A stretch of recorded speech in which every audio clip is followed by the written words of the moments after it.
장 13절서부터입니다. 창세기 22장 13절서부터 마지막 절까지 창세기 22장 13절서부터 마지막 절까지 다 같이 한 목소리로 합독을 하도록 하겠습니다. 시작. 아브라함이 눈을 들어 살펴본즉 한 수양이 뒤에 있는데 뿔이 수풀에 걸렸는지라. 아브라함이 가서 그 수양을 가져다가 아들을 대신하여 번제로 드렸더니 아브라함이 그 땅 이름을 여호와 이레라 하였으므로 오늘날까지 사람들이 이르기를 여호와의 산에서 준비되리라 하더라.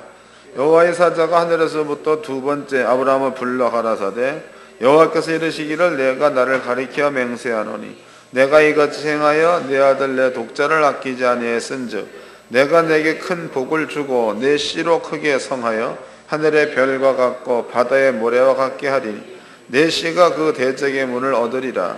또 내 씨로 말미암아 천하 만민이 복을 얻으리니 이는 내가 나의 말을 준행하였음이니라 하셨다 하니라. 이 아브라함이 그 사원에게 돌아와서 함께 떠나 부엘세바 이르러 거기 거하였더라. 2일 후에 혹이 아브라함에게 고하여 이르기를 밀가가 그대의 동생 나홀에게서 자녀를 낳았다 하였더라. 그 말 아들은 우스요 우스의 동생은 부수와 아람의 아비 그무엘과 게셋과 하소와 빌다스와 이들람과 부두엘이라. 이 8사람은 아브라함의 동생 나홀의 처 밀가의 소생이며 부델은 리브가를 낳았고 나홀의 척 누우마는 하나 저도 데바 기약과 다하스와 마아가를 낳았더라. 아멘.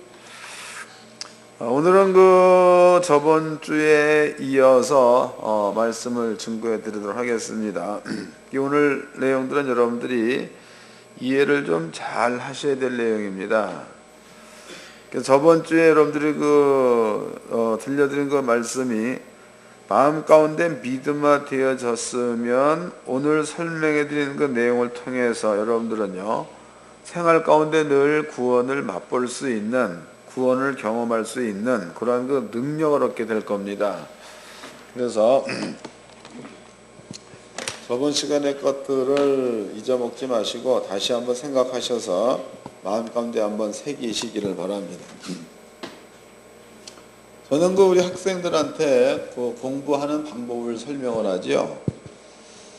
공부하는 방법을 설명을 할 때에 사진기를 들어요. 사진기.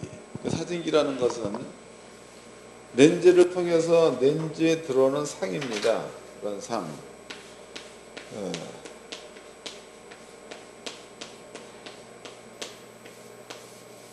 이게 상이다고요. 여기서 비춰지는 그 상 이것만큼 찍혀지는 그것을 이제 우리가 사진이라고 말하죠. 근데 사람의 눈입니다. 사람의 눈은 사진기로서 찍혀질 수 있는 범위입니다. 그 범위가 사람의 눈에 들어오는 범위는 이것의 2000배인가 들어온다고 얘기하죠. 사진으로 찍혀진 범위가 이만하다면 사람이 한 번 보는 데의 그 범위는 2000배의 넓이로 볼 수 있다는 겁니다.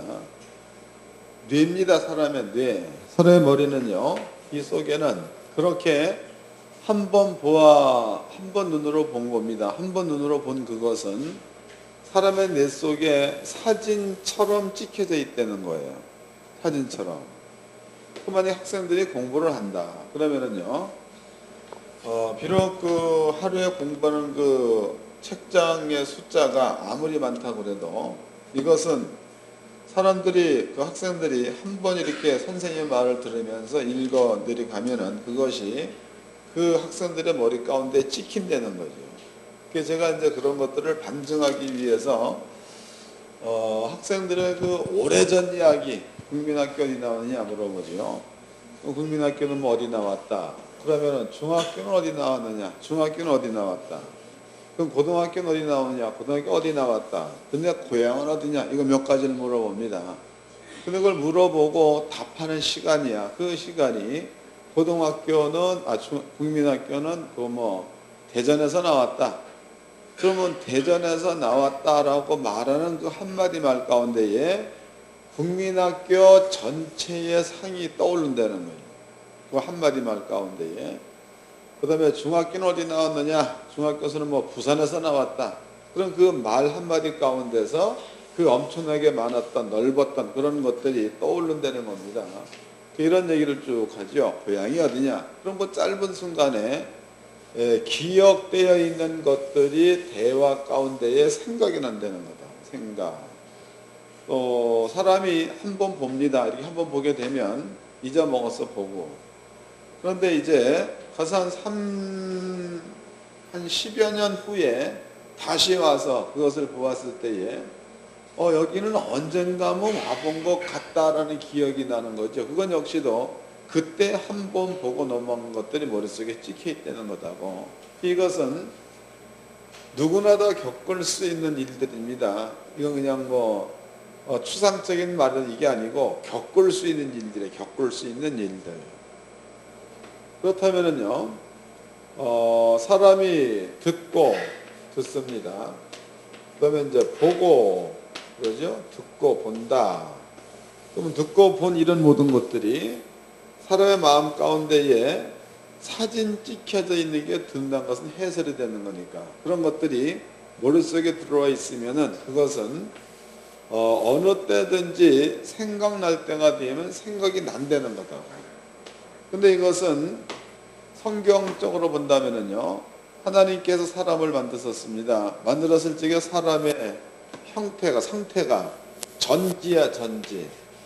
사람의 상태가. 왜냐하면 하나님께서 갖고 있는 하나님의 속성이 전지, 전능 그랬죠. 그러면 이제 무소부재, 어디든지 다 계시다 이런 말이죠. 그러면 전지 전능하신 그 하나님의 형상의 모양대로 아담을 만들었다 이래 나와 있으니까. 그럼 아담이라는 사람이 범죄를 해가지고 죽음이라는 것에 이르기 이전에 아담이 갖고 있었던 아담의 속성은 하나님의 전지성, 하나님의 전능성, 하나님의 무소부재성을 아담이 가지고 있었다는 겁니다. 이런 것들을 가지고 있었던 아담은 사망이 없었던 거죠. 영생, 생명을 가졌던 자였지 사망을 갖고 있던 자가 아니라는 거다고. 때문에 아담은요, 하나님의 생명, 영원히 사는 사람으로 시간이 없는 세계, 거기에서 지구를 다스렸다. 지구 안에는 여러 가지 짐승도 있는 거고 식물도 있는 겁니다. 그럴 때에 지구 이 끝에서 지구 저 끝까지 가려면은요, 시간이 있을 때에는 수고와 땀을 흘려서 가야 되는 거다고. 근데 시간이 없을 때에는, 영생할 때에는 수고와 땀이 필요가 없는 겁니다. 그러므로 여기서부터 여기까지 가려면 그 가려고 마음 먹었던 순간에 여기에 도착할 수 있다는 거죠. 수고와 땀이 없었을 때입니다. 이럴 때에 아담의 뇌 상태는 전부가 다 기억된 상태다고. 전부 다 본 그대로 머릿속에 갖고 있는 상태. 아담이 죽었습니다. 죽었을 때에 아담에게 전지가 떠나가잖아요. 전지가 떠나가고 전능이 떠나가고 그 다음에 영생이 떠나가죠. 무소부재할 수 있는 영생이 떠나갑니다. 그 다음에 아담한테 찾아온 것이 사망이 찾아온다고. 사망. 그 사망이 찾아오고 난 다음부터는 아담 머리 가운데에 지식을 갖고 싶다 해서 지식을 가지려고 한다 해도 수고와 땀이 들어가는 거다. 이해가 되나요? 아담이 영생할 때에는 봄은 다 들어와, 다 알아. 그런데 아담한테 사망이 찾아오고 난 다음에는 시간이 적용되는 거고 시간 속에는 수고와 땀이 꼭 있는 겁니다. 그러면 공부를 해서 이 모든 책을 머릿속에 집어넣으려면은 이거를 공부를 해야 된다는 거예요. 이게 수고와 땀을 흘리지만이 내 속에 지식으로 가질 수 있다는 겁니다. 그런데 성령께서 우리 속에 왔다. 성령께서. 그러면 성령은 우리한테 오기 직전이야. 성령은 우리 속에 오기 직전에 그분은 하나님의 영이기 때문에 전지, 전능, 무소, 부재를 갖고 있던 분이라고. 그러면 성령께서 우리 속에 와서 우리 혼과 하나가 됐을 때입니다. 하나가 됐을 때는 그것을 가지고 와서 우리 혼과 하나가 되었기 때문에 성령 받은 여러분들은 그것으로 인해 가지고 영생하게 되는 거다고. 이해되세요? 잘 좀 깨닫기를 바랍니다. 그것으로 인해서 영생한다. 그 다음에 이제 그러면은 우리의 혼이 우리 뇌입니다. 뇌. 이 뇌가 비록 때가 되어져서 죽음이라는 것을 맞아서 죽음의 길로 가게끔 되어 있는 거지만 성령께서 우리 속에 들어와서 그 성령이 우리 뇌를 잡아버리면 그러면 성령의 속성이 우리 뇌를 통해서 모든 것들을 하신다는 겁니다. 그러면은 여러분들이 공부를 이제 한다. 그럼 이제 학생들한테 공부를 한다. 그러면은 그 공부하는 것은 예수를 믿기 이전에 공부하는 것과 예수를 믿고 난 후에 공부한 것은 이 정도의 차이가 있다는 얘기를 하죠. 그러면 성령께서는 전지 그러면은 너네들이 지금 공부하고 있는 수학이다 뭐 과학이다 이런 모든 것들은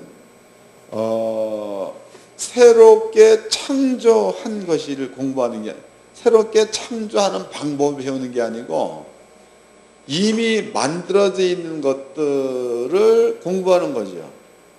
과학이라는 것도 음악이라는 것도 전파라는 것도 마찬가지죠. 이런 것들도 전파가 있는 거다고 이 안에. 근데 그것을 사람이 있다라고 발견한 거다고. 발견한 거기까지가 사람의 지식이죠. 그런데 그 모든 것들을 있게 한 것은 하나님의 지식이다고.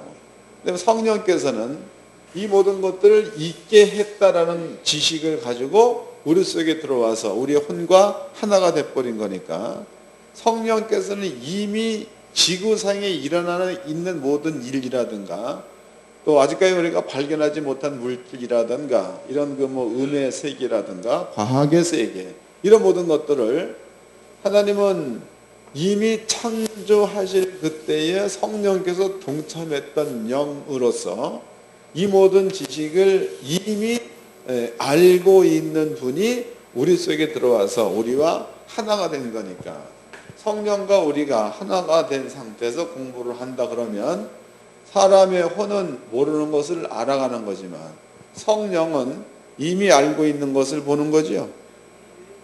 그러니까 공부를 하는 거야 복습을 하는 거예요. 성령은 복습을 하는 거다. 이제 차원이 다른 거죠. 차원. 그래서 그렇게 아이들한테 공부하는 방법을 알려줍니다. 근데 신기하게도 그 방법대로 공부를 한 아이들을 쳐놓고 한 학기야 한 학기 동안 그 방법대로 공부해서 성적이 안 올라간 아이가 없어요. 목사가 시킨 대로 공부해가지고 성적 안 올라간 아이가 한 명도 없습니다. 그래서 제가 이제 공부하는 방법을 얘기하죠. 그럼 너네들은 먼저 이러한 사실들을 마음 가운데 믿음으로 가져라. 그 다음에는 책상머리에 앉았다. 그러면은 너네들이 한테 나눠준 교과서 그것과 선생님이 하고 있는 말을 잘 들어라. 그 다음에 공부가 끝났다. 그러면은 딴 애들처럼 막 뛰댕겨서 놀지 말고 거기 앉아가지고 너네들이 국민학교 때 일을 지금 생각해 보니까 1초 안에 그 많은 것들을 기억해내지 않느냐. 중학교, 고등학교 다 마찬가지지 않느냐. 그러므로 50분 동안 공부한 내용을 앉아가지고 한 1분 정도라면 2번 내지 3번을 생각해 볼 수 있지 않겠느냐.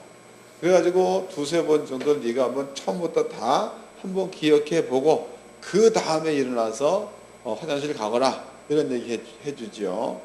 그러면 그 아이들은 다른 사람보다 1분 공부를 더 하는 거예요. 1분.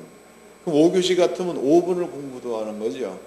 그럼 다른 아이보다 5분 공부도 하고 마음대로 놀라고 그래. 네 가서 놀고 뭐 쌈도 하고 다 하라. 자유롭게.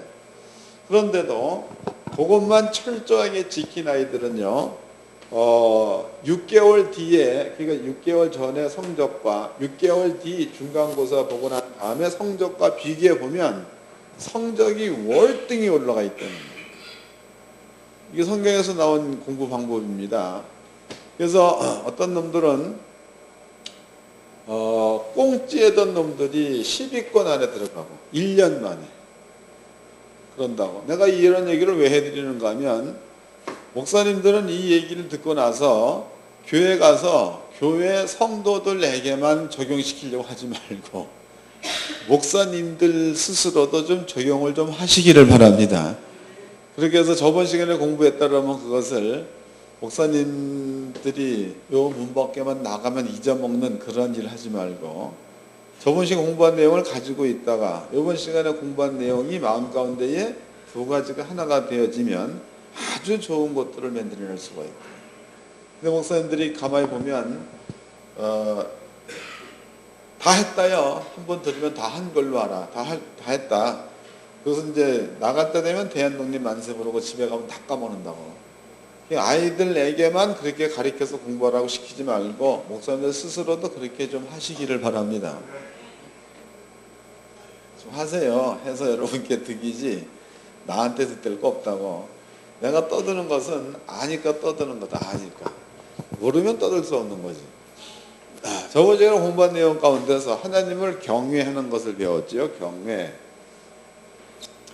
하나님을 경외한다. 이것은 하나님의 말씀이라는 것은 하나님께서 입에서 한 번 나온 말이죠. 그 말씀이 어떠한 내용을 품고 있든지 간에 내용. 가령 이제 말씀에 순종하면 들어가면 복을 받는다. 내 말씀에 들어가는 내용입니다. 그 내용은 사람이 어떻거나 관계없이 세상이 어떻게 들어가 이거 관계없이 그 말씀은 무조건 사실화되어져야 한다. 사실. 존재화되어서 나타나야 된다. 이거 설명했습니다. 하나님께서 만약에 식물이 있으라 라고 얘기해 놓으셨습니다. 그럼 이것은 식물이라는 그 두 글자 안에 하나님의 뜻이 내포되어 있는 거지요. 뜻. 그래서 그 뜻을 우리가 한번 몇 가지만 들어본다면 사시와 일자와 연한을 이루라는 말이 있다고. 그럼 사시는 사계절을 뜻합니다. 사계절. 계절 가운데는 봄에는 싹이 트지요. 여름에는 또 결실을 하죠. 가을 되면은 열매가 맺습니다. 겨울 되면은 또 이제 다시 원래대로 돌아간다. 이런 모든 내용들이 식물이 각기 종류도 내라는 그 한마디 말 가운데 이런 모든 것들이 다 포함되어 있다는 거다. 다. 때문에 하나님 말씀은요. 이 말씀이 한번 식물은 각기 종류도 내라. 이 말 한마디 가운데는 이런 내용들이 포함되어 있으니까 이 뜻이 식물을 통해서 열매 존재로 꽃 존재로 씨 존재로 그렇게 해서 사실화되어 꼭 나타난다는 겁니다. 이 사실을 믿는 믿음이야. 이 사실을 믿는 믿음. 그 믿음에 대해서 아브라함이라는 그 사람은 100%를 믿었다는 거다. 이 사실을 믿는 믿음에 대해서. 그래서 저번 시간에 우리가 이제 이삭입니다. 이삭. 그 아버지께서 아브라함을 시험하려고 내 아들 이삭을 내게 번제로 드려라 이런 주문을 하셨습니다. 근데 번제로 드린다 이 말 가운데는요. 번제를 드리려면 먼저 목을 따야 될 거 아니에요. 목을 따라. 두 번째는 가죽을 벗겨야 되겠죠. 가죽. 세 번째는 배를 갈라야지. 배 갈라서 내장을 뽑아내야 되는 겁니다. 내장을 뽑아내고 그 다음에 목을 또 잘라야 되겠죠. 각 앞다리, 뒷다리, 목 다 잘라내는 겁니다. 그러면 이런 것들을 번제단 위에다가 나무를 벌려놓고 나무 위에다가 이 모든 각을 올려놓는다고요. 그 다음에 이제 가죽을 씻어가지고 이 위에다 얹고 내장도 씻어가지고 이 위에다 얹어서 하나님 앞에 불로 태워드리는 것이 번제다고. 번제. 하나님께서 아브라함한테 네 아들 이삭을 내게 번제로 드려라 이 말 가운데는 아브라함의 생각에 그러면은 이삭을 번제로 드리려면은 처음에는 목을 따가야 되겠네. 그 다음에 가죽 뺏겨야 되겠네. 그 다음에 내장 끄집어내야지. 이런 모든 것들이 번제로 드려라 라는 말 가운데 이게 포함되어 있는 겁니다. 다 포함되어 있다. 그럼 애비의 입장에서 본다면 상당히 잔인한 거지. 이게 아들을 이렇게 드리라 했으니까 잔인한 겁니다. 근데 아브라함은 그 마음 가운데에 믿음이 내가 네 아들 이삭으로 말미암아 큰 민족을 이루게 하겠다 이런 약속을 하셨죠. 또 네가 나를 안 믿으니까 네 아들 이삭으로 더불어 내가 내 언약을 세우겠다 이삭이 세상에 나오기 전에 하나님께서는 이미 이삭과 약속을 했다. 이런 이야기가 창세기 17장에 기록되어 있다 이 말이에요. 그럼 아브라함이라는 사람은 하나님께서 이삭을 통해서 큰 민족을 이루게 하겠다라고 약속을 하셨으니까 하나님께서는 절대로 이삭을 죽이지 않을 거다가 아브라함의 믿음이다고. 그래서 아브라함이 이삭을 데리러 가서 번제를 드리려고 할 그때에 하나님께서는 이삭 죽이면 안 되는 거니까 그래서 아브라함을 급히 불러가지고 네 아들 네 이삭에게 아무 일도 행하지 말라 이런 설명해 드렸습니다. 그래서 경외라는 것은요 하나님이 해놓으신 말씀에 대해서 100% 신뢰하는 사람, 그러한 사람들을 얘기할지 하나님을 경외하는 자다 이런 설명해 드렸습니다. 22장을 보겠습니다. 다시 한번 11절서부터 읽겠습니다. 22장 11절.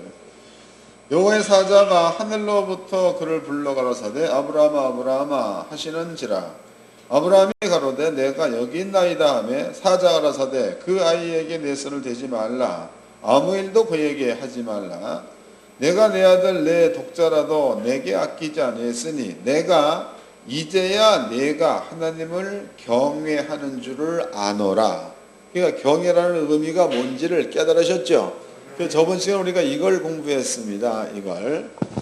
그러면은 경외한다. 하나님을 경외한다. 그러면은 하나님을 경외하는 자라면 하나님께서 해놓으신 약속에 대해서는 100% 신뢰하는 자. 이러한 자들을 하나님을 경외하는 자다라고 우리가 판정 지을 수가 있는 겁니다. 그 다음에 이제 그러면은 다른 사람들의 영, 마음 상태 우리가 읽을 수 없는 거다고. 여러분들이 귀신이 아닌 다음에야 귀신도 잘 못 읽어 보면 여러분들이 뭡니까 점집에 가서 점 쳐보면 좀 읽는 여자들이 있잖아. 여러분들이 무당이 아닌 다음에야 그 사람들의 마음 상태가 어떠한 마음을 가지고 있는지 또 그 마음이 수시로 변하는지 아무리 잘 모른다고. 그러나 자신은 자신을 알아. 그건 틀림이 없죠. 그럼 남한테 저 사람이 아버지 말씀을 믿는다 이걸 판단하기 전에 먼저 하나님께서 해놓으신 약속입니다. 그 약속을 나 자신이야 내가 먼저 그 약속을 아브라함처럼 믿느냐 믿지 않느냐 이거를 여러분들 자신이 여러분들에게 물어보세요. 그럼 여러분들이 나는 하나님을 경외하는 자다. 나는 하나님을 경외하지 않는 자다. 이런 판결이 나온다는 거예요. 맞아요? 그럼 여러분들 스스로가 하나님을 경외하는 자다라는 판결을 여러분들이 내릴 수가 있다면 그러면 여러분들은 하나님이 해놓으신 시험을 통과한 자가 되는 거다. 하나님이 내놓으신 시험에 합격한 자가 되는 거다고. 이해됐죠? 자, 그럼 여러분들이 이제 하나님을 경외하는 자가 되었다. 여기서부터 그 다음 절을 풀어나가도록 하겠습니다. 이제는 요 말씀을 설명하기 이전에 구약 성경에 있는 예와 신약 성경에 있는 예를 제가 두 가지만 들어서 설명해 드리도록 하겠습니다. 먼저 이제 시편으로 가봅시다. 시편 109편을 보겠습니다. 시편 109편. 이것은 다윗이 한 말입니다. 시편 109편.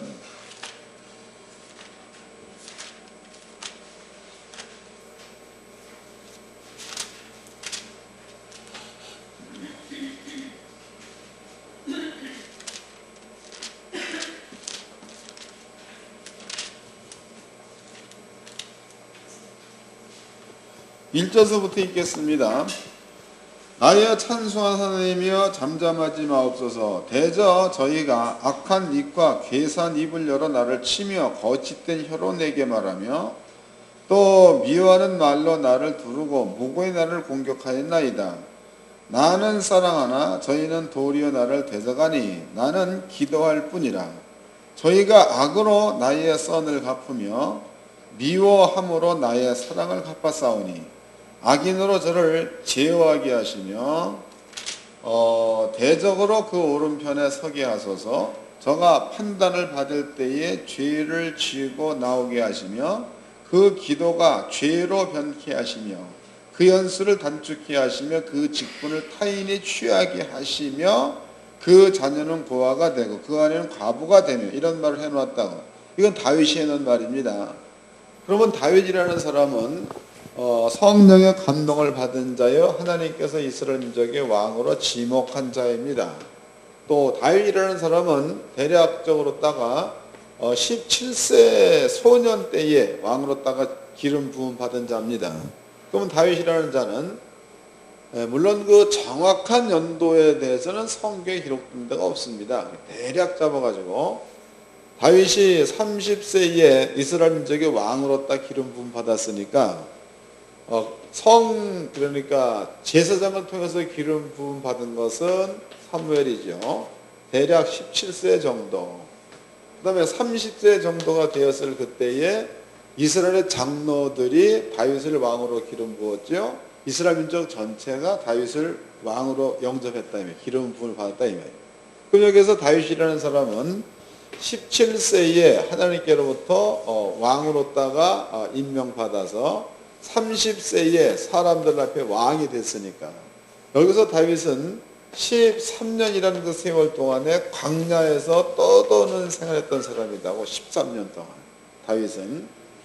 그럼 이제 13년 동안 다윗이 겪은 일들을 한 서너 가지만 얘기해 보도록 하자고. 첫 번째입니다. 첫 번째는 다윗이 사울의 칼날을 피해 가지고 막벨라 굴인가 거기 숨었을 때죠. 그때에 사울이 발갈이로 들어왔습니다. 사울이 이제 발갈이 온다 그 얘기는 잠잔다 그게 아니고 똥누로 들어온 거다고. 그때에 다윗은 먼저 굴 안에 들어가 있었던 거죠. 그런데 이제 그때 당시로 채색옷, 왕이 입는 옷을 채색옷 혹은 자색옷이라고 합니다. 그 겉옷은 입을 수도 있는 거지만 덮을 수도 있는 거다고. 또 당시로 그 직조 기술이 지금처럼 이렇게 발달돼 가지고 천을 얇게 짜는 그런 기술이 없었던 거죠. 그래서 그때의 채색옷이라는 것은 이런 그 광야에서 덮고 잘 수 있을 담요 정도의 두께야. 그래서 그 어떤 학자들은 이런 얘기하죠. 왕들이 입는 옷, 채색옷 이런 것들은 말 두 필이 양쪽에서 묶어가지고 끌어도 잘 찢어지지 않는 그런 그 강한 아주 그냥 질긴 그러한 천이다, 이런 얘기하는 사람도 있습니다. 그런데 당시의 그 칼입니다. 칼이라는 것도 전쟁에 쓰는 칼이 오늘날처럼 이렇게 날카롭다 이렇게 볼 수는 없겠죠. 또 만약에 이제 우리가 지금 쓰고 있는 부엌칼이야. 부엌칼을 가지고 가고서는 그것을 자른다 그래도 잘 들잖아, 오늘의 부엌칼. 그런다 그래도 1cm 이상 되는 두께의 천을 자르려면은 입고 있는 사람은 당연히 알게 돼 있다고. 이게 연도칼 그래도 알게 돼 있는 겁니다. 그런데 사울이 굴에 들어가서 발을 가리웠다, 발을. 이럴 때에 사울이 입고 있는 겉옷이 이렇게 이제 펴져 있겠죠. 그러면 다윗이 가가지고 여기에서 칼로 따가 지금 사울이 입고 있는 그 옷의 얼마를 잘라냅니다. 그렇다면은 사울이 바보가 아닌 다음에 다윗이 자기 옷을 자를 때 모를 수가 없다는 거예요. 그래서 성경은 이럴 때에도 하나님께서 다윗을 도우사, 또 사울이 3,000명의 군대를 이끌고 다윗을 쫓을 때입니다. 그러중에 천막을 치고 잠을 잤다 이 말이에요. 잠을.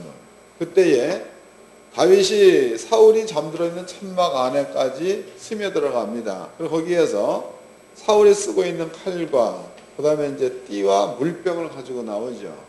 그리고 다음날 아침에 왕이여, 당신이 이 모든 물건이 누구 겁니까? 당신 게 아닙니까? 당신이 천막에서 자고 있을 적에 내가 오늘 밤에 당신의 물건을 가지고 왔습니다. 그 얘기는 바꾸게 본다면 다윗이 마음을 독하게 먹고 사울의 목을 칠 수도 있는 기회가 있었다는 거죠. 실제로 같이 간 누굽니까? 뭔가 그 요압의 동생, 그 사람들은 죽이려고 했다고. 그 다윗이 하는 얘기가 하나님이 기름 부은 자를 우리가 함부로 죽일 수 있는 게 아니다. 그래서 거절하고 있죠. 그럼 여기에서도 분명 꼭 기록되어 있기를 하나님께서 사울을 깊이 잠들게 하사 하나님이 도왔다는 거다. 그러면 다윗이라는 사람은 하나님께로부터 사명을 받되 너는 이스라엘의 왕이다. 아버지가 이 말을 준 거다 말이에요. 그럼 다윗이 이스라엘의 왕이 30세가 돼서 이스라엘 왕이 되었는데요. 그러면 다윗이 이스라엘 민족 가운데에 왕으로 세워지기 전에 다윗이 죽는다. 그러면은 하나님의 말은 무효가 되는 거지. 죽일 수 없는 겁니다. 그래서 다윗이라는 사람은 하나님께서 자기를 왕으로 명해 놓았다. 그러면은 나는 왕이 돼야 된다는 게 다윗의 믿음이다고. 이런 일들을 걸쳐가지고 다윗은 그 마음 가운데 그런 믿음이 생기게 된 거죠. 여러분들이 그 시편 119편을 보게 되면 나의 소유, 다윗이 가지고 있는 소유, 나의 소유는 물론 금, 은도 엄청나게 많았습니다. 근데 금과 은 이것이 다윗의 소유가 아니라 하나님의 말씀을 지킨 그것이 나의 소유다. 이런 말도 했죠. 이거 읽어보겠습니다. 시편 109편은 접어 놓으시기를 바랍니다. 시편 119편입니다. 119편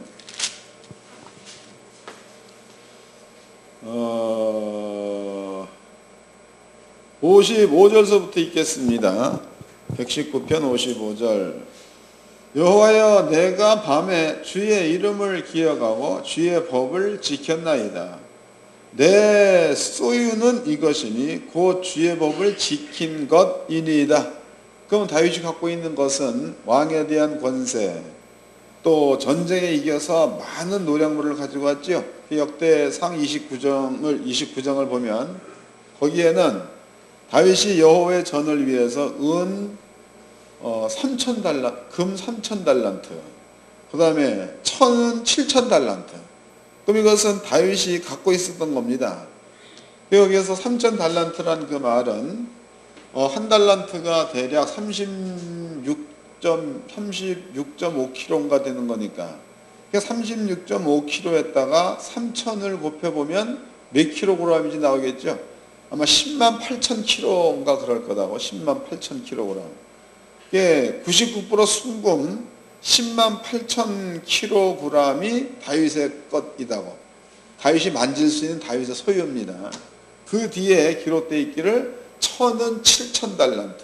그럼 이거는 이것도 대략 4, 7, 28만 킬로그램이 다윗의 소유다고. 그 다윗은 그러한 그 은이다, 그러한 금이다, 그러한 땅이다, 그러한 보석, 이것을 다윗은 이게 나의 소유다 이 말 한 게 아니고 하나님의 법을 지킨 게 나의 소유다. 바꿔 얘기해 본다면 하나님의 법을 지켰더니 은과 금이 내게 되었다 이 뜻이죠. 읽어보겠습니다. 다시 55절입니다. 여호와여 내가 밤에 주의 이름을 기억하고 주의 법을 지켰나이다. 내 소유는 이것이니 곧 주의 법도를 지킨 것이니이다. 하나님의 법을 지킨 그것이 나의 소유다. 이런 말을 썼습니다. 그러면 다윗은 이런 것들을 경험해 가면서 시편 119편에 내 소유는 하나님의 말씀을 지킨 그것이 나의 소유다. 이런 표현을 썼으니까 그럼 다윗이라는 사람은요, 이런 것이 자기의 몸 가운데는 습관화, 배어 있었다는 뜻이 되는 겁니다. 밤에 주의 율법을 지켰다 이 말 역시도 자기의 목숨이 살아있는 이 지구상에서 자기가 살고 있는 모든 기간이야. 그 기간을 밤이라고 하죠. 또 기간을 나그네 같은 세월이란 말로 쓰기도 했습니다. 그럼 다윗은 일생 동안에 하나님의 말씀을 지켰더니 이러한 소유가 나타났다. 이러한 그 믿음을 가지고 살았던 사람이 다윗입니다.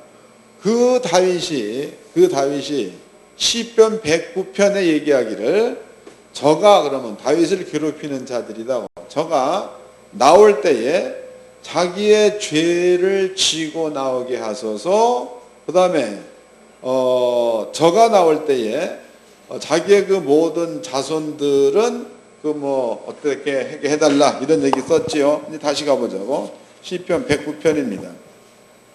7절입니다. 저가 판단을 받을 때에 죄를 지고 나오게 하시며 그 기도가 죄로 변케 하시며 그 연수를 단축게 하시며 그 직분을 타인이 취하게 하시며 그 자녀는 고아가 되고 그 아내는 과부가 되며 그 자녀가 유리 구걸하며 그 황폐한 집을 떠나 빌어먹게 하소서 그랬다고.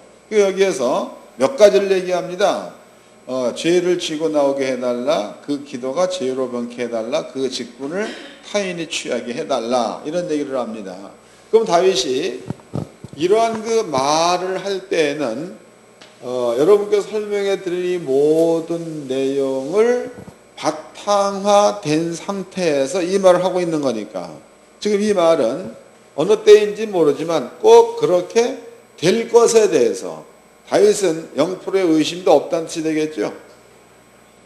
이해가 되시나요?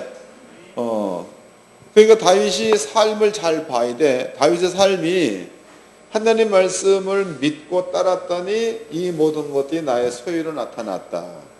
아버지가 명해 놓은 것은 나는 이스라엘의 왕이 되어야 한다. 하나님 명해 놓은 겁니다. 그런데 다윗이 왕이 되기까지 14년 동안 죽을 고비를 수천을 남긴다고. 근데 하나님께서 다윗이 이스라엘 민족의 왕이 되기 전까지 만약에 다윗을 죽인다 혹은 남의 손에 의해서 죽어진다 이렇게 돼버리면 하나님께서 해놓으신 말씀이 꺾이는 거다고. 그러므로 다윗은 왕이 될 때까지는 무조건 살아있어야 되는 거예요. 다윗은 죽으면 안 되는 겁니다. 이런 것들을 바탕으로 해가지고 한 고백이 내가 나의 소유가 있다. 그 소유는 금이다, 은이다, 보물이다 이게 아니고 하나님의 말씀을 지킨 그것이 나의 소유다 이랬다고. 그러면 다윗은 이러한 믿음이 마음 가운데 배경으로 깔려있는 자라는 겁니다. 그러면 이런 바탕 하에서 다윗이 얘기할 때에 하나님 내 원수가 있습니다. 그 원수가 나올 때에는 죄를 지고 나오게 하소서. 그 다음에 그 원수가 나올 때에는 자녀는 어떻게 되게 하소서. 하나님 그 원수가 나올 때는 그 생명을 단축시켜 주시고 하나님 그 원수가 나올 때는 그 원수의 직분을 타인이 취하게 하소서. 나는 저를 사랑했는데 저는 나한테 칼로 딱 그 은혜를 갚나이다 이렇게 말하고 있는 거니까 이 모든 말들은요 비록 다윗이 하는 말이긴 하지만은 이 모든 것들을 배경으로 해서 나온 말이기 때문에 그 말은 꼭 그대로 존재화되어서 나타나야 된다는 뜻이 되겠죠. 이런 겁니다. 읽어보겠습니다. 이제 자 이거는 잊어먹으면 안 돼. 8절 그 연수를 단축게 하시며 그 직분을 타인이 취하게 하시며 그 자녀는 부하가 되고 그 아내는 과부가 되며. 이 말 기억해 놓으세요. 사도행전으로 가봅시다. 사도행전 1장입니다.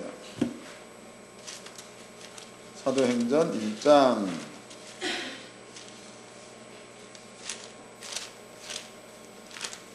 15절서부터 읽겠습니다.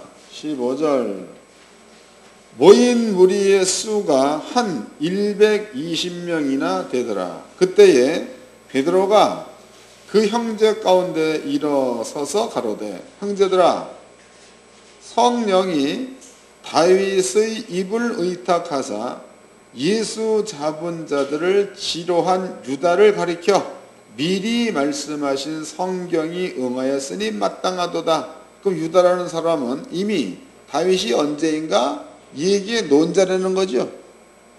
유다. 맞아? 16절 다시 읽겠습니다. 형제들아 성령이 다윗의 입을 의탁하사 예수 잡는 자들을 지로한 유다를 가리켜 미리 말씀하신 성경이 응하였으니 마땅하도다. 그러니까 유다에 대한 이야기도 성령께서 다윗의 입을 통해서 미리 말해놓은 자다 이 말이다. 그 다음에 이제 17절 이 사람이 본래 우리 수 가운데 참여하여 그 직무의 한 부분을 맡았던 자라. 이 사람이 불 위에 싹스로 밭을 싸고 후에 몸이 곤두박질하여 배가 터져 창자가 다 흘러나온지라.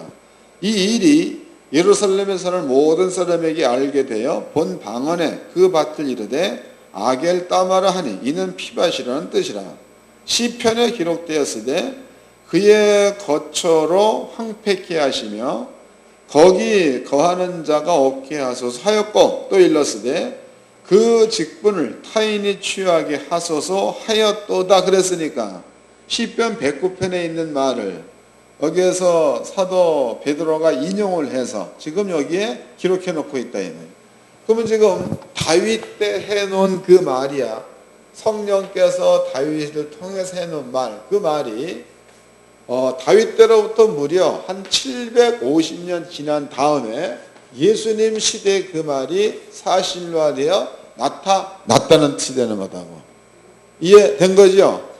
다윗이라는 사람은 자기가 살면서도 주의 말씀이 사실화되어 나타나는 것을 경험한 자, 또 다윗이라는 자는 그런 건 믿음을 바탕으로 해서 얘기했을 그 당시에는 원수의 직분을 타인이 취하는 것을 보지 못한 자입니다. 그러나 말해놨다는 거예요. 근데 해놓은 그 말이 그로부터 750년 뒤에 예수님 당시에 유다라는 사람으로 나타나가지고 그 말씀이 사실화되었다라고 베드로가 증명해내고 있다. 두 가지를 설명해 드렸습니다. 그다음에 이제 신약이에요. 신약 성경입니다. 신약 성경에서는요, 사도 베드로입니다. 베드로의 죽음에 대해서 예수님께서는요, 베드로 너는 젊어 죽는 것이 아니라 너는 늙어서 죽을 거다, 이런 말을 해놓으셨습니다. 베드로 읽어보겠습니다. 요한복음 21장입니다. 요한복음 21장 17절서부터 읽겠습니다. 세 번째 가라사대 요한의 아들 시몬아 내가 나를 사랑하느냐 하시니 주께서 세 번째 내가 나를 사랑하느냐 하심으로 베드로가 근심하여 가로되 주여 모든 것을 아시오매 내가 주를 사랑하는 줄을 주께서 아시나이다. 예수께서 가라사대 내 양을 먹이라. 18절 내가 진실로 내게 이르노니 젊어서는 내가 스스로 띠띠고 원하는 곳으로 다녔거니와 늙어서는 내 팔을 벌리리니 남이 내게 띠띠우고 원치 아니하는 곳으로 데려가리라. 이 말씀을 하시면 베드로가 어떠한 죽음으로 하나님께 영광을 돌릴 것을 가리키심이로라. 이 말씀을 하시고 베드로에게 이르시되 나를 따르라 하시니 그랬습니다. 그 말대로라면 예수님께서는 베드로를 향해서 젊어서는 안 죽는다는 거죠. 늙어서는 죽는다는 거예요. 맞아? 18절 다시 읽겠습니다. 내가 진실로 내게 이르노니 젊어서는 내가 스스로 띠띠고 원하는 곳으로 다녔거니와 늙어서는 내 팔을 벌리리니 남이 내게 띠띠우고 원치 아니하는 곳으로 데려가리라. 이 말씀을 하시면 베드로가 어떠한 죽음으로 하나님께 영광 돌릴 것을 가리키심이로라 그랬으니까 베드로는 예수께서 말씀하실 때에 젊어서 죽는다 이게 아니고 늙어서 죽는다고. 늙어서. 그러면은요, 베드로는 젊어서는 자기 마음대로 복음 증거하러 다니다가 네 마음에 원하는 대로, 늙어서는 원치 않는 곳 그랬으니까 베드로의 원은 복음 증거하는 겁니다. 근데 원치 않는 것, 그럼 복음 증거하는 게 끝나는 것은 베드로 원치 않는 거죠. 그게 남이 베드로를 띠띠우고 베드로를 복음 증거하지 못하도록 죽여버리겠다 이 말이다. 그러면 베드로라는 사람은요, 예수님께로부터 말을 받아 나는 늙어 죽는다를 예수께로 받은 말이에요. 그럼 베드로는 늙기 전에 죽음의 고비가 찾아오면 아까 다윗처럼 죽어야 돼, 안 죽어야 돼? 그 말은 절대로 베드로는 죽어서 안 된다는 이야기죠. 베드로 늙기 전에는 절대로 죽으면 안 된다는 거예요. 근데 신약 성경에 그 말이 있나 보자고 실제로 사도행전입니다. 5장을 보겠습니다. 사도행전 5장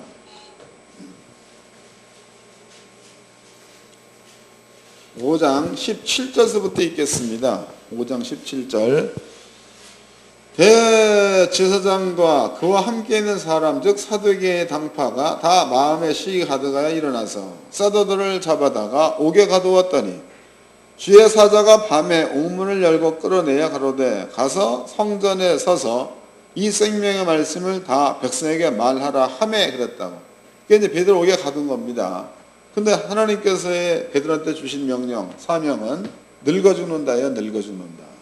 그러니까 베드로를 지금 옥에 가두었다 이 말이에요.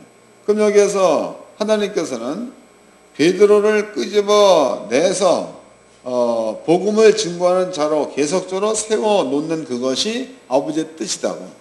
천사 보내가지고 옥에서 베드로를 끄집어내는 장면이죠. 그 다음에 이제 9장 같은 12장 같은 경우에는 베드로가 사형 선고까지 받아. 사형 선고. 12장 보겠습니다. 사도행전 12장 1절서부터 읽겠습니다. 그때에 헤롯 왕이 손을 들어 교회 중 몇 사람을 해하려 하여 요한의 형제 야고보를 칼로 죽이니 유대인들이 이 일을 기뻐하는 것을 보고 베드로도 잡으려 할세. 때는 무교절이라. 잡음에 옥에 가두어 군사 내식인 내패에 맡겨 지키고 6월절 후에 백성 앞에 끌어내고자 하더니 그랬으니까 6월절 지난 다음에 그 다음에 베드로를 죽이겠다는 이야기죠. 그러면 이제 아까 여러분께 설명해 드린 요한복음 21장 말로 본다면 베드로는 사형 선고를 받은 자야. 그럼 베드로는 그 말대로라면 죽어야 돼, 안 죽어야 돼? 안 죽어야 맞는 거다. 아버지가 살려내야 맞는 겁니다. 5절 이에 베드로 옥에 갇혔고 교회는 그를 위하여 간절히 하나님께 빌더라. 헤롯이 잡아내려고 하는 그 전날 밤에 내일이면 죽는 거예요. 베드로가 두 군사 틈에서 두 스스슬에 매여 누워 자는데 하숙꾼들이 문 밖에서 옥을 지키더니 호련히 주의 사자가 곁에 서매 옥중에 광채가 조요하며 또 베드로의 옆구리를 쳐 깨워 가로되 급히 일어나라 하니 쇠 사슬이 그 손에서 벗어지더라 그랬습니다. 그러면 주님께서 베드로한테 해놓은 그 말은 너는 늙어 죽어야 한다. 그런데 베드로가 복음 증거하다가 젊을 때입니다. 젊을 때에 사도 베드로가 사형 선고를 받았어. 그럼 이것은 사람의 눈으로 본다면 죽는 거다고 6월절 1월 14일 날 다음에 죽는 거다고 사형 선고 받은 겁니다. 그런데 하나님의 입장에서 본다면 베드로를 늙어 죽이기로 아버지가 작정한 것 같으면은 하나님 입장에서는 베드로를 늙어 죽기 전까지는 무조건 살려야 되는 게 아버지 입장이다. 이해가 되세요? 여러분께 이제 세 가지.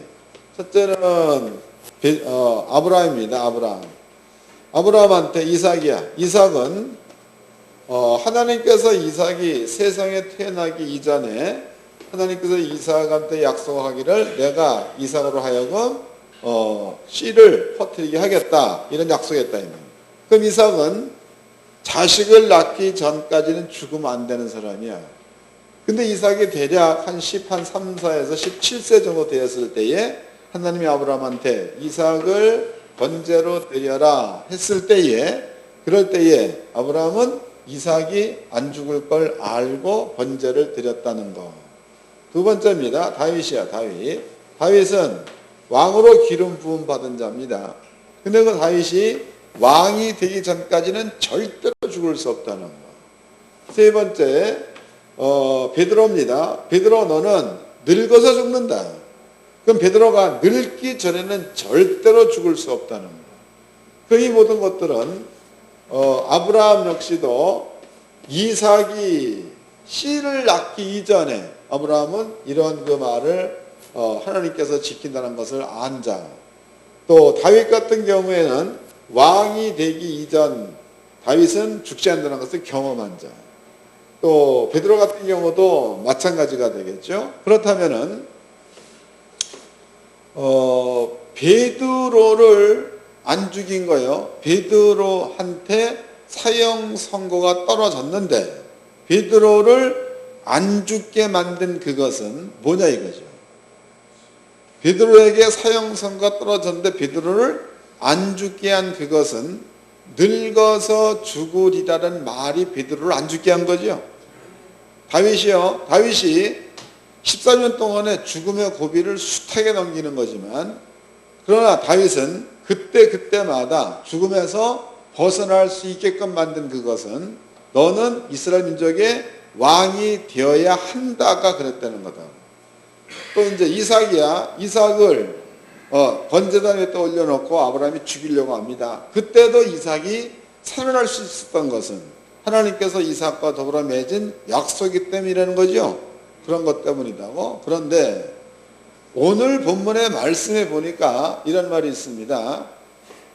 숯불 사이에 쏘양이 숯불에 걸려있는 기라 그랬다고. 그 뒤에 여호와 이레 아버지가 준비하시다 그랬단 말이에요. 그럼 아버지가 그 내용으로 본다면은 이삭 대신에 양을 준비해 놓은 거라고. 이삭 대신에 양. 읽어보겠습니다. 창세기 22장입니다. 창세기 22장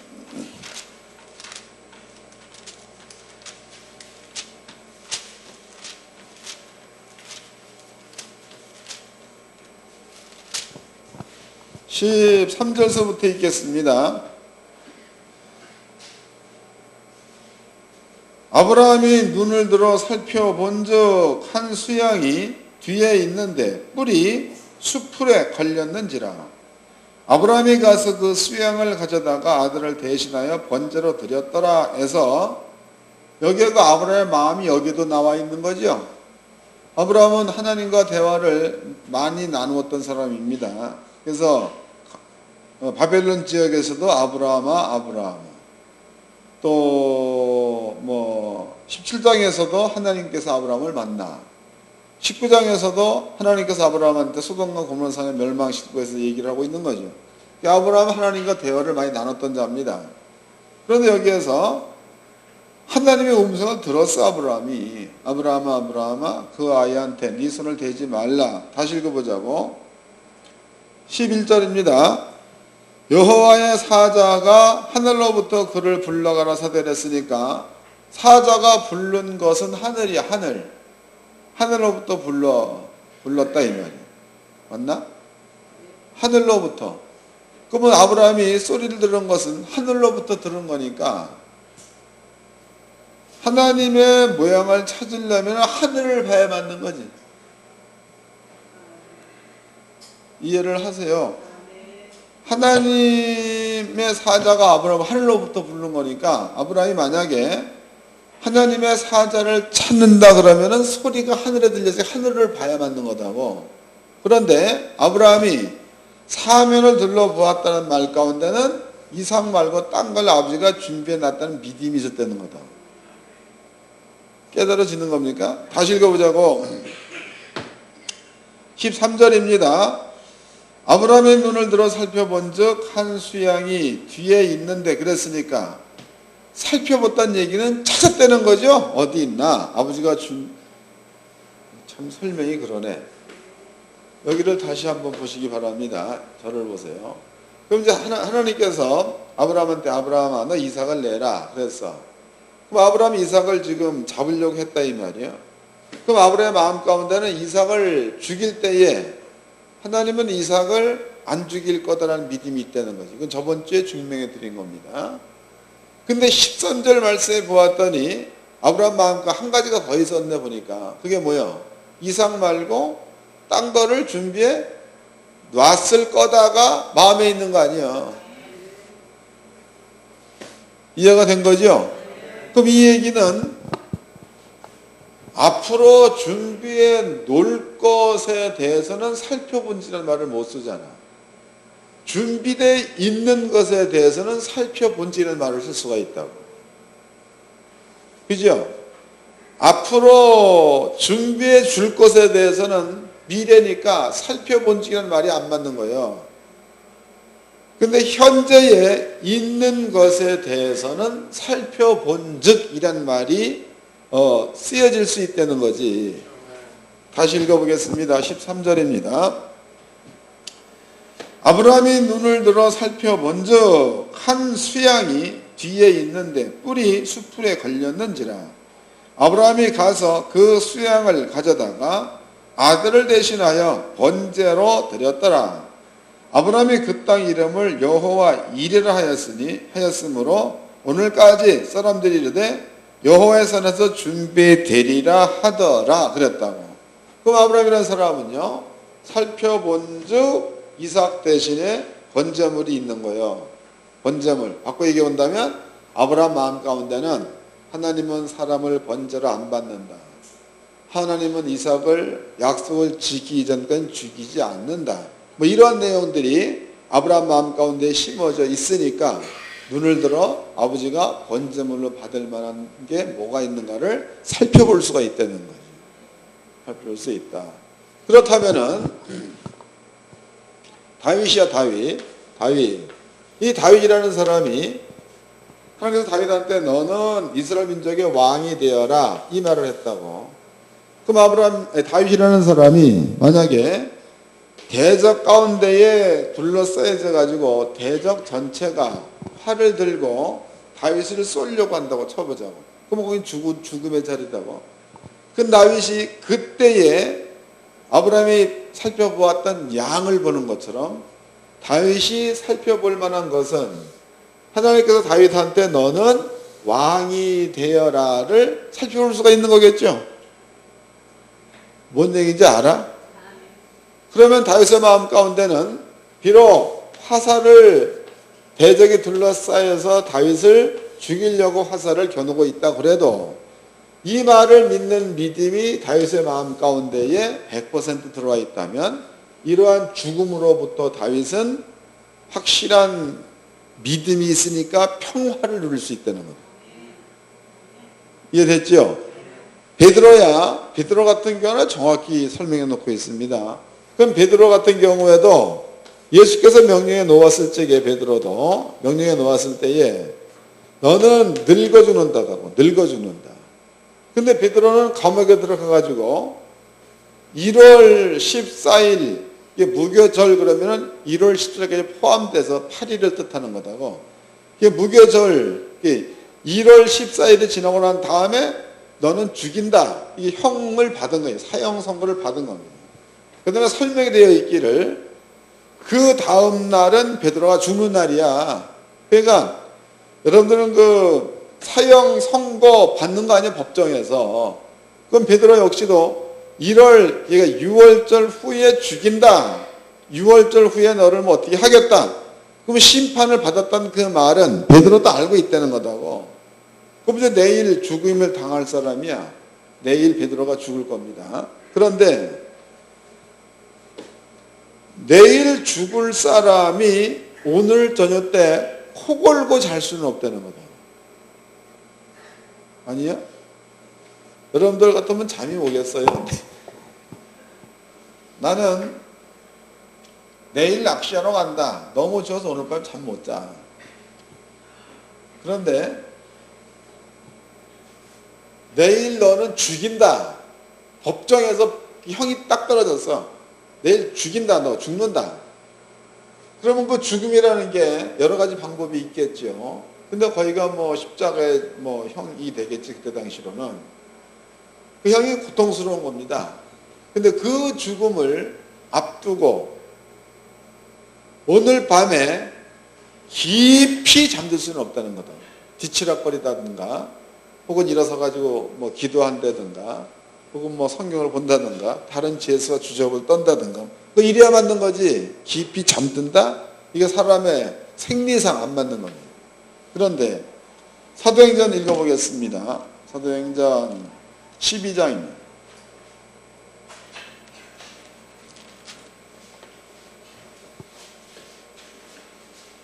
9절서부터 읽겠습니다. 9절. 이에 베드로는 옥에 갇혔고 교회는 그를 위해 간절하게 빌더라. 헤롯이 잡아내려고 하는 그 전날 밤에, 그럼 내일은 죽는 거다고.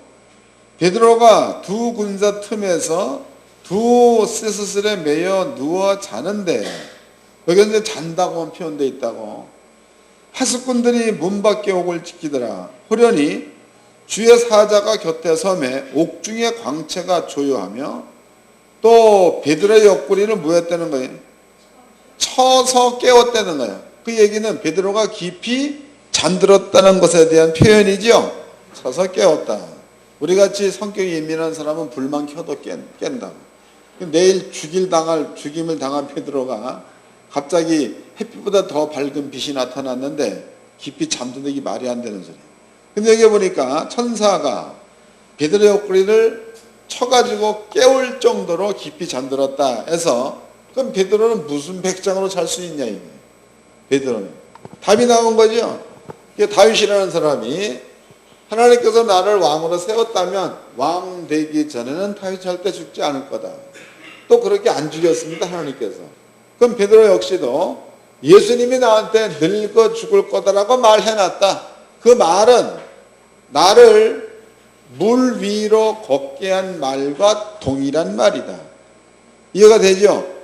예수께서 베드로를 향해서 베드로야 물 위로 걸어오라. 그 말을 들어가지고 걸었더니 물 위로 걸은 거 아닙니까? 그 말과 동일한 능력의 말이 베드로한테 떨어졌는데 너는 늙어 죽을 거다라는 말이 베드로한테 떨어졌다. 그럼 베드로는 이 말을 알고 있다면은 사형 선고를 받았다 그래도 평안할 수가 있다는 거지. 안 죽을 거니까. 이해되셨나요? 이게 평안이야, 평안. 그러니까 여호와 이레라는 그 말은요, 성경적 살펴보았더니 창세기 22장에서는 눈으로 보이는 양으로 보여지는 거다. 양. 그런데 다윗으로 보니까 다윗에게는 하나님이 다윗에게 해놓은 말씀이 여호와 이레가 되는 거고, 베드로 역시도 예수님께서 베드로 해놓은 그 말씀이 여호와께서 준비하시다, 안 죽게 준비해놨다, 이런 그 여호와의 이레, 이게 되는 겁니다. 그러면 신약 시대에 여러분들 앞에 이 말들은 어떻게 우리가 적용시켜야 맞겠는가? 우리는 그 예수님께서 십자가에 달려 돌아가실 때에 준비해 우리를 위해서 완성시켜 놓은 말들이 있습니다. 대속이라고 얘기하죠. 채찍에 맞음으로 너희는 나음을 입었도다. 또 예수님께서 가난하게 사셨으므로 너희한테 부유하게 사시게 만들어 놓았다. 또 자녀의 권세를 회복시켰다는 거죠. 우리한테는 능력이 있다. 뱀과 정갈을 밟으며, 이런 말들을 예수께서 십자가상에 완성시켜 놓은 말입니다. 그럼 여러분들이 이제 목회를 쭉 하면서 환자를 만났다, 기도해 준다 해도 거기에는 여호와 이레, 하나님께서 나음을 입게 해 놓으셨다는 이 말이 여러분들 앞에 준비되어 있는 줄로 믿으시기 바랍니다. 이 믿음을 가지고 손얹어서 기도하시고 병도 치료하시기를 바랍니다. 그리고 여기에도 부여도 마찬가지요, 능력을 행하는 것도 마찬가지다. 근데 문제는 예수께서 완성시켜 놓은 이 모든 일들이 여러분들의 마음 가운데에 아브라함이 하나님을 경외하사 요 믿음으로 들어와 있어야 된다는 거예요.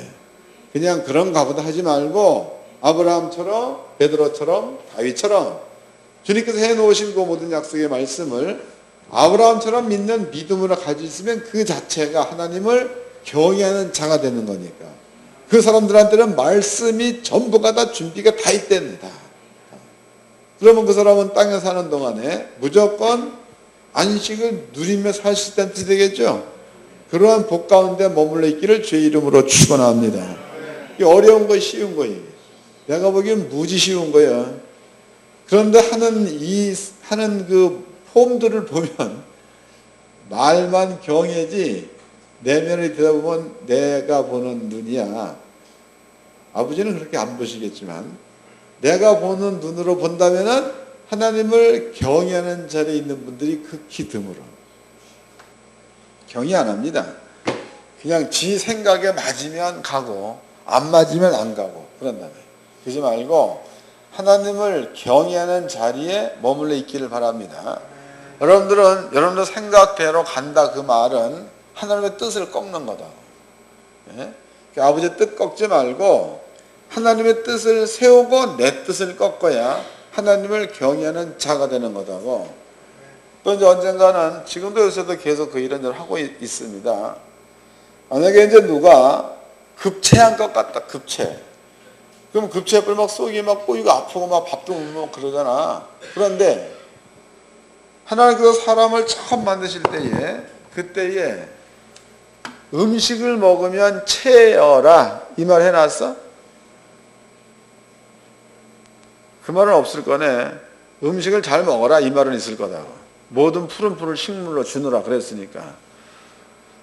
그럼 여러분들이 음식을 먹었는데 체했다. 그러면 그것은 여러분들의 몸이 하나님 말씀을 거부하는 거죠.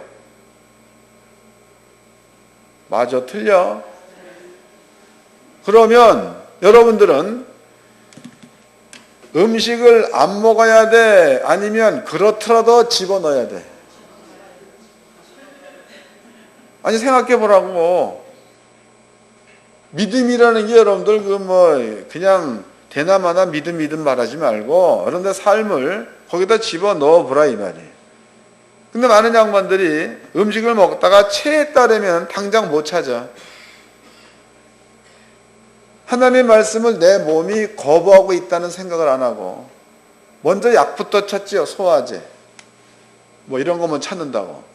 그 여러분들이 제가 늘 요새는 내가 그런 기도 안 하나? 식사 시간대에 기도하는 그 내용이 하나님 이 모든 음식이 우리한테 양약이 되게 해달라는 얘기 기도하잖아. 그 얘기 괜히 하는 게 아니다고.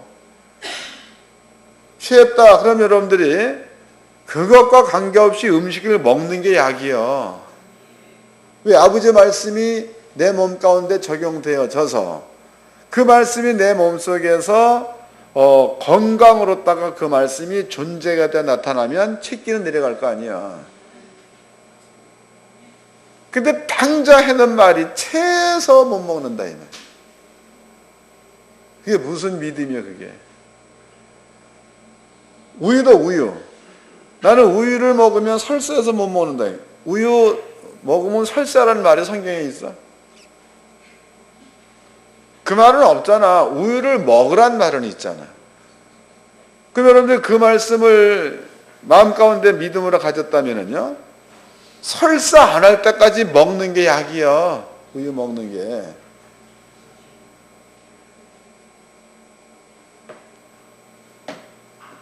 내가 괜히 헛소리 하는 것 같아요? 이게 맞는 거다고. 그래서 저는 교회 안에서도 성도들이 뭐 그런 이상스러운 얘기를 하면 나는 불러도 앉혀놓고 내가 보는 앞에서 매겨 아예. 싫어하면 그 싫어하는 것도 매기고 매겨. 그러면 탈이 나야 맞는 건데 말씀을 믿게 해주고 음식 먹게 만들면 신기하게도 낫는다. 그 세상적인 의학으로는 절대로 이해 불가합니다. 체했다 그러면 굶어야 만든 거고 약 먹어야 맞는 거지. 체했는데 고구마 먹어서 낫는다. 말이 안 되는 소리야. 우리는요, 작은 일에서부터 큰 일에까지 하나님을 중심에서 경외하는 자리에 머물러 있어야 될 줄로 믿습니다. 그래야 하나님께서 준비하시다가 눈에 들어오게 돼 있어. 이해된 거예요? 살펴본즉 양이 걸려있는지라 여호와 이래. 여러분들이 하나님을 경외하는 자가 되었을 때야 비로소 하나님 말씀이 보이게 돼 있다는 거예요. 그러면 그 말씀을 통해서 스스로가 스스로를 치료할 수 있는 거고, 그 말씀을 통해서 가난을 부여로 바꿀 수도 있는 거고, 그 말씀을 통해서 능력 없는 자가 능력 있는 자로 변할 수도 있는 거고. 그게 성경이니까 오늘은 우리는요, 창세기 22장의 말씀을 통해서 하나님을 경외하는 자, 또 여호와의 일에 이런 것들이 목사님들의 삶 가운데 풍성하게끔 이렇게 만드시기를 주의 이름으로 축원합니다. 옆 사람과 인사 좀 합시다.